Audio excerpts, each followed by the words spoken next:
Hello everyone, আমি রিয়া। আজকে অনেক দিন পরে তোমাদের কাছে একটা বড় ব্লগ নিয়ে চলে এসেছি। আশা করি তোমরা সবাই খুব ভালো আছো, সুস্থ আছো। আমিও খুব ভালো আছি।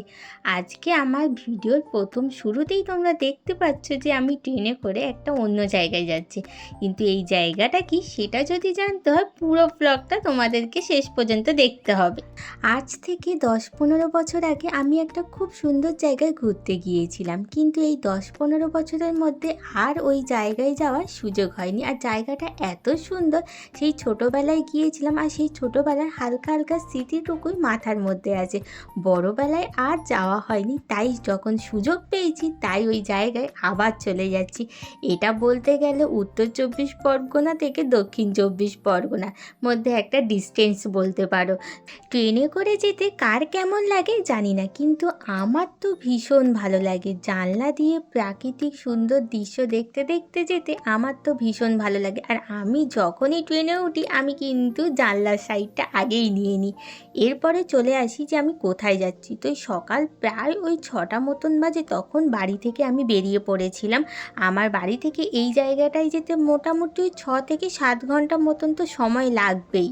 সকালবেলায় যখন ঘুম থেকে উঠেছি তখন বাজে ওই 4:30 মতন। এটাকে সকাল বলা চলে না, ওই ভোর 4:30 সময় ঘুম থেকে উঠেছি আর বাড়ি থেকে বেরিয়েছি 6টার সময়। যেহেতু আমাদের ট্রেনে জার্নি করে যেতে হবে, তো আমার বাড়ি থেকে প্রথমেই যেতে হবে শিয়ালদায়।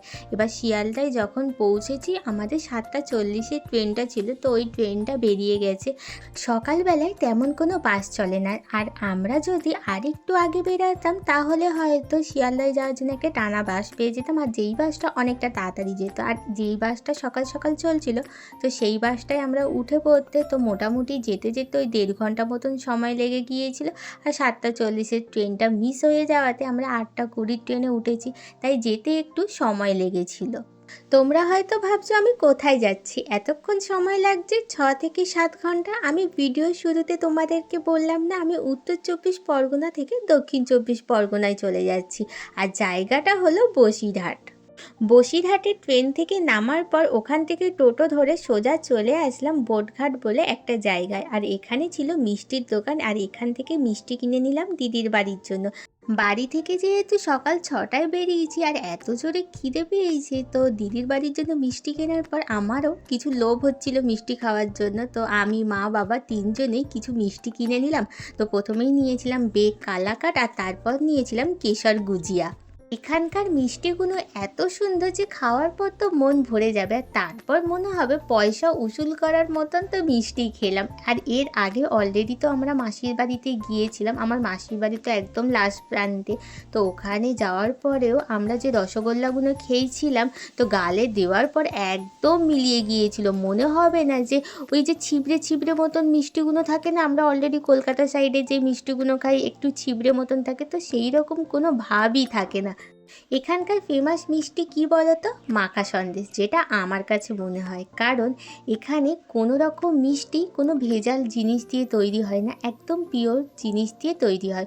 মিষ্টি খাওয়া দাওয়া আর মিষ্টি কেনা হয়ে যাওয়ার পরে ওখান থেকে, মানে যেখানে আমাদের নামিয়ে দিয়েছিল বোটঘাট, তো ওখান থেকে আমাদেরকে আবার অটো ধরে আসতে হবে। তো সেই জায়গাটা হলো চৌরঙ্গীর মোড়। তো আসতে মোটামুটি ওই 30 মিনিট মতন সময় লেগেছিল। আর আমার দিদির বাড়িটা একদম বাংলাদেশের বর্ডারের কাছাকাছি। দিদির বাড়িতে যখন পৌঁছাই তখন বাজে ওই 11:30 মতন, কারণ আমরা অলরেডি একটা ট্রেন মিস করে দিয়েছিলাম বলে ওই জন্য আমাদের আসতে একটু দেরি হয়ে গিয়েছিল। তারপরে আমার আরও অন্যান্য মাসিরাও এসেছিল। তো দুপুরবেলায় খাওয়া দাওয়া করে সবাই বললো যে একটুখানি বাংলাদেশের বর্ডার দেখতে যাব। তো সেই অনুযায়ী আমরা ওই বিকেল 4টের দিকে সবাই মিলে একটা টোটো বুক করেছিলাম, আর সবাই মিলে চলে গেলাম বাংলাদেশের বর্ডার দেখতে। ওই যে দূরে কাটা তার দেওয়া জায়গাটা দেখলে, ওটা হলো পানিহাটির বর্ডার। আর এটা হলো আমার দিদির বাড়ি থেকে একদম কাছাকাছি। তোমাদেরকে ভালো করে দেখাতে পারলাম না, তার কারণ হলো যখন আমি এখানে ফোনে ভিডিও করতে করতে ঢুকছিলাম, তো ওনারা বারণ করে দিয়েছে এখানে কোনো ভিডিও অ্যালাউ নেই, সেই জন্য আমি কিন্তু ভালো করে দেখাতে পারলাম না। বাংলাদেশের যে বর্ডারটা তৈরি হয়েছে সেটা কিন্তু একমাত্র একটা জায়গার নাম দিয়ে এই বর্ডারটা তৈরি হয়নি। আমরা বাড়ির কাছাকাছি বলে তাই জন্য পানিহাটির বর্ডারটা দেখতে এসেছিলাম। আর পরের দিন গিয়েছিলাম আর একটা অন্য জায়গায় বর্ডার দেখতে, তো সেটা পরবর্তী একটা ব্লগে তোমাদেরকে দেখাবো। আমরা বঙ্কিমচন্দ্র চট্টোপাধ্যায় বা রবীন্দ্রনাথ ঠাকুর আরও বিভিন্ন লেখকের গল্প বা কবিতায় কিন্তু আমরা একটা জায়গার নাম পেয়েছিলাম, সেটা হলো ইছামতি নদী। এইটা কিন্তু যারা গল্পের বই পড়ো বা আমরা ছোটোবেলায় অনেক বই পড়ে এসেছি বা ভূগোল বইয়ে কিন্তু আমরা ইছামতি নদীর নাম পেয়েছি। তো সেই ইছামতি নদীকে নিজের চোখ দিয়ে দর্শন করা, সেটা আমার কাছে একটা বিরাট বড় ব্যাপার। ইছামতি নদীকে যখন নিজের চোখ দিয়ে দেখলাম, এর এত সুন্দর সৌন্দর্য, ভাবছিলাম যে এই কারণে লেখকেরা কিন্তু এত সুন্দর সুন্দর গল্প বা কবিতা আমাদেরকে উপহার দিতে পেরেছে। কারণ এত সুন্দর নিজের চোখে যে সৌন্দর্যটা আমি দেখেছি, যেটা আমি ফোনের ক্যামেরায় তোমাদেরকে দেখাতে পারবো না। ফোনের ক্যামেরায় কি সব কিছু দেখানো সম্ভব? সেটা সম্ভব হয় না। নিজের চোখে যেটা আমি দেখে উপলব্ধি করতে পারি, সেটাই অনেকটা। কারণ আজ থেকে 12-13 বছর আগে আমি যে নদীটাকে দেখেছিলাম, সেটা আজ থেকে 12-13 বছর পর যখন আমি দেখছি নদীটাকে, সেই যে একটা মনের খুশি, সেটা আমি কাউকে বলে বোঝাতে পারবো না। কারণ আজ থেকে 12-13 বছর আগে আমি নদীটাকে দেখেছিলাম, তখন আমি এই নদীর ধারে বসে বিরিয়ানি খাচ্ছিলাম। সত্যি কথা বলতে, তখন আমি আমার দিদির বিয়ের সময় এখানে এসেছিলাম। তখন আমি দিদির বিয়েতে খুব মজা করেছি, তারপরে অনেক জায়গায় ঘুরতেও গিয়েছিলাম। তো সেই যখন এই নদীর ধারে বসে আমি খাচ্ছিলাম, তো তখন একটা ছোট ছিলাম, সেইটুখানি মনে ছিল অল্প। আর যখন আমি এখন দেখছি, সেই নদীটা আমার কাছে একটা অন্য রকম।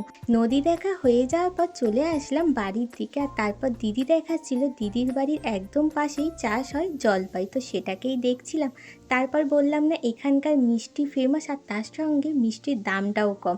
তাই জন্য সন্ধেবেলায় টুক করে রেডি হয়ে চলে গেলাম মিষ্টির দোকানে, আর এখান থেকে নিয়ে নিলাম চমচম আর মাখা সন্দেশ। আর কি বলবো, এখানকার মিষ্টির দামগুলো শুনলে তোমরা অবাক হয়ে যাবে। 22 টাকা করে শ হলো মাখা সন্দেশ, আর চমচমের একটা করে পিসের দাম ছিল 10 টাকা। তাই জন্য গিয়ে মনে একটু বেশিই খেতে ইচ্ছা হচ্ছিল। আর আমাদের এখানে কোয়ালিটি খুবই নর্মাল দেয়, আর দাম নেয় বেশি। আর ওদের ওখানে কোয়ালিটি ছিল জাস্ট ফাটাফাটি। মিষ্টি খাওয়া দাওয়া হয়ে যাওয়ার পর চিপস খেতে খেতে চলে আসলাম বাড়ির দিকে। টাটা।